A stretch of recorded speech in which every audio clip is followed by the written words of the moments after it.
ಕೋಟಿ ಅಲ್ಲ, ಬರೀ 87 ಕೋಟಿ. ಸಿಎಂ ಅವರು ಏನ್ ಹೇಳಿದ್ರು?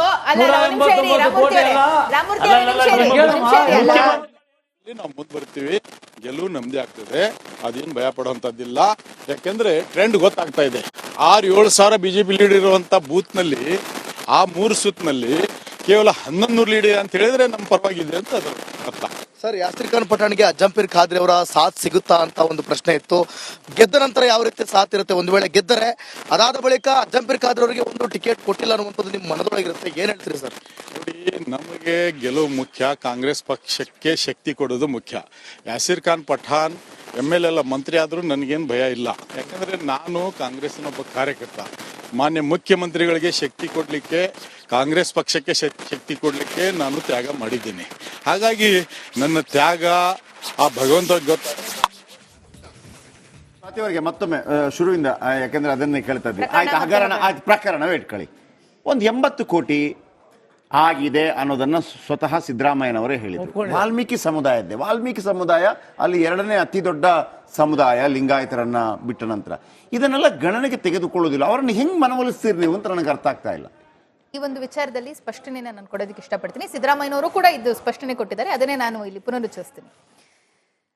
ಸರ್ಕಾರದಲ್ಲಿ ಬಜೆಟ್ ಅಂತ ಆದ ನಂತರದಲ್ಲಿ ನಿಗಮಗಳಿಗೆ ಆಯಾ ಹಣ ಅನ್ನೋದು ತೆರವಾಗಿರುತ್ತೆ. ಸೊ ಇದಕ್ಕೆ ಯಾವುದೇ ರೀತಿಯಾದಂತಹ ಫಿನಾನ್ಸ್ ಬಿಲ್ ಅನ್ನ ಆಯಾ ನಂತರದಲ್ಲಿ ಕೊಡುವಂತ ಅವಶ್ಯಕತೆ ಇರೋದಿಲ್ಲ.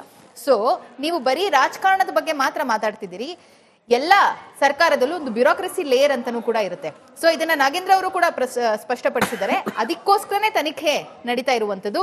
ನಿಗಮಕ್ಕೆ ಆಲ್ರೆಡಿ ಸರ್ಕಾರದಿಂದ ಹೋದ ಹಣ ಪೋಲ್ ಆಗಿದೆ ಅನ್ನುವಂಥದ್ದು ಸತ್ಯ. ಅದನ್ನ ಸಿದ್ದರಾಮಯ್ಯನವರು ಹೇಳಿದ್ದಾರೆ, ನಾನು ಹೇಳ್ತಾ ಇದ್ದೀನಿ, ಇದು ಸುಳ್ಳಲ್ಲ. ಆದ್ರೆ ಅದಕ್ಕೆ ನಾಗೇಂದ್ರ ಅವರು ಹೊಣೆ ಅಂತ ಹೇಳ್ತಾ ಇರುವಂತದ್ದು. ಅದನ್ನ ಚುನಾವಣೆ ಖರ್ಚಿಗೆ ನಾವು ಅದನ್ನ ಬಳಸ್ಕೊಂಡಿದೀವಿ ಅಂತ ಹೇಳ್ತಾ ಇರುವಂತದ್ದು.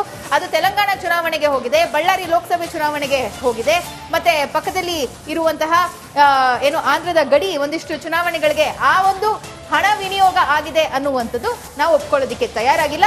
ತನಿಖೆ ಏನ್ ಇಡಿನೂ ಮಾಡ್ತಾ ಇದೆ, CBI ಮಾಡ್ತಾ ಇದೆ, ಇವ್ರ ಕೈಲೇ ಎಲ್ಲ ಇದೆ. ಕೊಡ್ಲಿ, ಅವ್ರ ವರದಿ ಕೊಡ್ಲಿ, ಆಮೇಲೆ ನೋಡೋಣ. ಇವತ್ತಿನ ದಿನ ಬ್ಯೂರೋಕ್ರಸಿ ಅಂತ ಇರುವಂತಹ ಒಂದು ಲೇಯರ್ ಕೂಡ ಇದಕ್ಕೆ ಉತ್ತರ ಕೊಡಬೇಕಾಗತ್ತೆ. Let us wait and watch what is going to happen. Chandrashekhar ಅವರು ಆತ್ಮಹತ್ಯೆ ಮಾಡ್ಕೊಂಡಾಗ ಡೆತ್ ವಾರ್ಡ್ ಬರ್ತಿದ್ರಲ್ಲ, ಇದರಲ್ಲಿ ಮಂತ್ರಿಗಳು ಕೂಡ ಇದರಲ್ಲಿ ಇದು ನನಗೆ ಮೌಖಿಕವಾಗಿ ಹೇಳಿದ್ದಾರೆ ಅಂತ. ಒಬ್ಬ ಮನುಷ್ಯ ನಿಜವಾಗ್ಲೂ ನೋಡಿ ಪರವಾಗಿ ಅವರು ಆತ್ಮಹತ್ಯೆ ಮಾಡ್ಕೊಂಡಿದ್ದಿದ್ರೆ ನೋಡಿ, ಯಾರೋ ಡೆತ್ ನೋಟ್ ಅಲ್ಲಿ ಬರ್ದಿದ ತಕ್ಷಣ ಎಲ್ಲ ಸತ್ಯ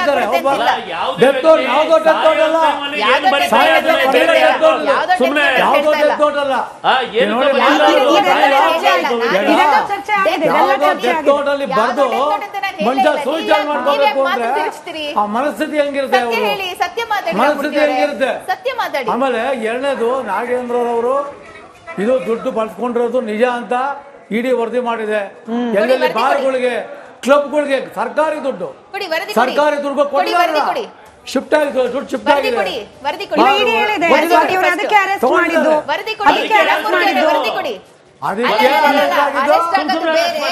ಪ್ರೂವ್ ಆಗೋದು ಬೇರೆ, ತನಿಖೆ ನಡೆದು ರಿಪೋರ್ಟ್ ಬರೋದು ಬೇರೆ. ಸರ್ಕಾರಿ ದುಡ್ಡು ಸಾಕ್ಷಿ ಬೇಕಾ? ಸಾಕ್ಷಿ ಬೇಕಾ? ನಿಮ್ಮೆಲ್ಲ ತರ್ಕಕ್ಕೆ ಮತದಾರ ಇವತ್ತು ಉತ್ತರ ಕೊಡ್ತಾರೆ. ನಾವು ಚನ್ನಪಟ್ಟಣದಿಂದ ಆಯ್ತು, ಸ್ವಾತಿ ಅವರ ಚನ್ನಪಟ್ಟಣದ ದೃಶ್ಯ ಗಮನಿಸ್ತಾ ಇದ್ದೀವಿ. ರಾಮಮೂರ್ತಿ ಸರ್ ನೋಡಿ, ರಾಮಮೂರ್ತಿ ಸರ್, ನರಸಿಂಹಮೂರ್ತಿ ಸರ್ ನೋಡಿ, ಚನ್ನಪಟ್ಟಣದಲ್ಲಿ ಸ್ವಾತಿ ಅವರೇ, ಚನ್ನಪಟ್ಟಣದಲ್ಲಿ ಮತ ಎಣಿಕೆ ಕೇಂದ್ರದ ಬಳಿಯಲ್ಲಿ ಜನ ಜಮಾವಣೆ ಆಗ್ತಿದ್ದಾರೆ. ಕ್ಷಣ ಕ್ಷಣಕ್ಕೂ ಕೂಡ ಕುತೂಹಲ ಹೆಚ್ಚಾಗ್ತಿದೆ. ಅದೇನೋ ಪೇಪರ್ ಇಟ್ಕೊಂಡು ಬಂದಿದ್ದಾರೆ.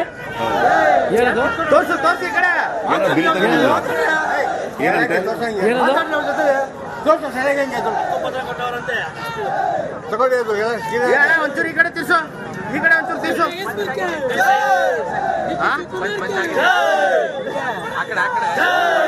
ಸಿಪಿಒ ಗ್ಯಾಸ್ಬರ್ಗೆ, ಸಿಪಿಒ ಗ್ಯಾಸ್ಬರ್ಗೆ, ಡಿಕೆ ಶಿವಕುಮಾರ್ಗೆ, ಡಿಕೆ ಶಿವಕುಮಾರ್ಗೆ, ಡಿಕೆ ಸುರೇಶ್ಗೆ, ಡಿಕೆ ಸುರೇಶ್ಗೆ,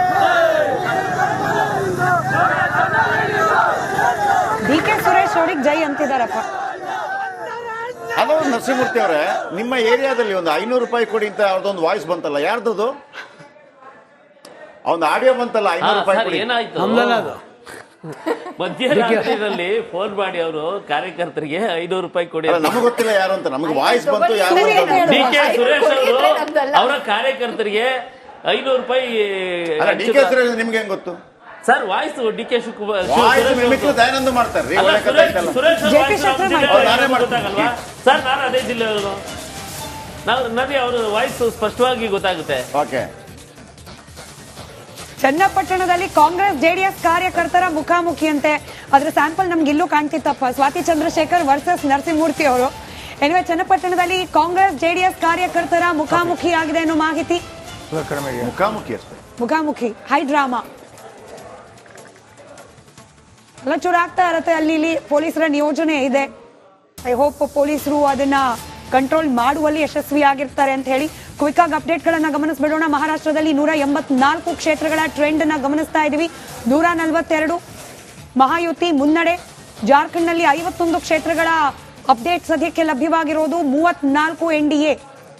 ಎರಡರಲ್ಲೂ ಕೂಡ ಸಿಂಪಲ್ ಮೆಜಾರಿಟಿಯನ್ನ ಯಾವುದೇ ಪಕ್ಷ ಅಥವಾ ಯಾವುದೇ ಮೈತ್ರಿಕೂಟ ಈವರೆಗೂ ಕೂಡ ಸಂಪಾದನೆ ಮಾಡಿಲ್ಲ. 145 145 ಮಹಾರಾಷ್ಟ್ರದಲ್ಲಿ 41, ಜಾರ್ಖಂಡ್ ನಲ್ಲಿ ಮ್ಯಾಜಿಕ್ ನಂಬರ್, ಅದನ್ನ ತಲುಪಿಲ್ಲ ಯಾರು ಕೂಡ. ನೆಕ್ ಟು ನೆಕ್ ಫೈಟ್ ಅಲ್ಲೂ ಕೂಡ ಹಾಗೆ ನಮ್ಮ ರಾಜ್ಯದ 3 ಮಿನಿ ದಂಗಲ್ ಕ್ಷೇತ್ರಗಳಲ್ಲೂ ಕೂಡ ಗಮನಿಸ್ತಾ ಇರೋದು. ಅಂತರಗಳನ್ನ ಗಮನಿಸಿ. ಸ್ಕ್ರೀನ್ನ ಕೆಳಭಾಗದಲ್ಲಿ ಯಾವ ಅಭ್ಯರ್ಥಿ ಎಷ್ಟು ಮತಗಳ ಮುನ್ನಡೆಯಲ್ಲಿದ್ದಾರೆ, ಹಾಗೆ ಗೆಲುವಿನ ಅಂತರ ಅಥವಾ ಈ ಮುನ್ನಡೆಯ ಅಂತರ ಎಷ್ಟಿದೆ ಅನ್ನೋದನ್ನ ಗಮನಿಸ್ತಾ ಇದೀವಿ. 1000, 2000 ಅದಕ್ಕಿಂತ ಜಾಸ್ತಿ ಹೋಗೇ ಇಲ್ಲ 3 ಕ್ಷೇತ್ರದಲ್ಲೂ ಕೂಡ. ಇನ್ಫ್ಯಾಕ್ಟ್ 100, 200 ಮತಗಳ ಅಂತರದಲ್ಲಿ ಮುನ್ನಡೆ ಇರೋದನ್ನೇ ನಾವು ಶುರುವಿನಿಂದ ಗಮನಿಸ್ತಾ ಇದ್ದೀವಿ. ಹಾಗಾಗೇನೆ ಕೊಟ್ಟ ದುಡ್ಡಿನ ಗ್ಯಾಪ್ ಕೂಡ ಇಲ್ಲ. ಹೌದು. 3000, 5000 ಲೆಕ್ಕ ಅದು ಯಾವ ಪಾರ್ಟಿಗಳು ಎಷ್ಟೆಷ್ಟು ದುಡ್ಡು ಕೊಟ್ಟಿದ್ದಾರೋ ಆ ಗ್ಯಾಪ್ ಕೂಡ ಕಾಣ್ತಾ ಇಲ್ಲ. ಆದ್ರೆ ಒಂದೊಂದು ಬಹಳ ಸ್ಪಷ್ಟ.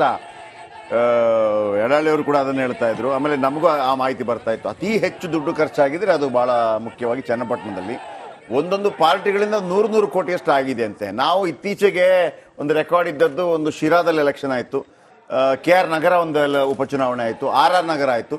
ಅಲ್ಲಿ 60 ರಿಂದ 75 ಕೋಟಿ ತನಕ ಹೋದದ್ದಿದೆ. ಬಟ್ ಇಲ್ಲಿ ಡಬಲ್ ಸೆಂಚುರಿ ಸಚಿನ್ ತೆಂಡೂಲ್ಕರ್ ತನಕ ಹೋಗಿದ್ದಾರೆ. ಸಮೀಲಾ ಸರ್ ಅವರು ಜಾಯ್ನ್ ಆಗಿದ್ದಾರೆ ಕಾರ್ಯಕ್ರಮಕ್ಕೆ ಸ್ವಾಗತ ಸರ್. ಸರ್, ನಿನ್ನೆ ಸಂಜೆ 6 ಗಂಟೆ ತನಕದ ನಿಮ್ಮ ನಿರೀಕ್ಷೆ ಏನು? ಈಗ 9:30 ಆಯಿತು. ಈಗ ಬೆಳಗಿನಿಂದ ನೀವು ನೋಡ್ತಾ ಇದ್ದೀರಿ.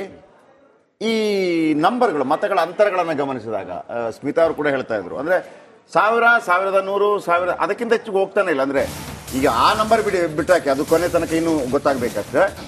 ನಿನ್ನೆಯ ಮತ್ತು ಇವತ್ತಿನ ನಿಮ್ಮ ನಿರ್ಧಾರಗಳಲ್ಲಿ ಏನಾದರೂ ಬದಲಾವಣೆಗಳು ಕಾಣ್ತಾ ಇದೆಯಾ?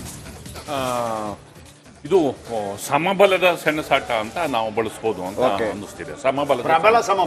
ಪ್ರಬಲ ಒಂಥರ ಮುಖಾಮುಖಿ ಪೈಪೋಟಿ ಫೋಟೋ ಫಿನಿಶ್ ನಡೀತಿರೋದು ನಮಗೆ ಈ ಹಂತಕ್ಕೆ ನಮಗೆ ಗೊತ್ತಾಗ್ತಿದೆ. ಬಟ್ ಎನಿಹೋ ಆ ಹೋಬಳಿವಾರು ಡಬ್ಬಗಳಿರ್ತವೆ.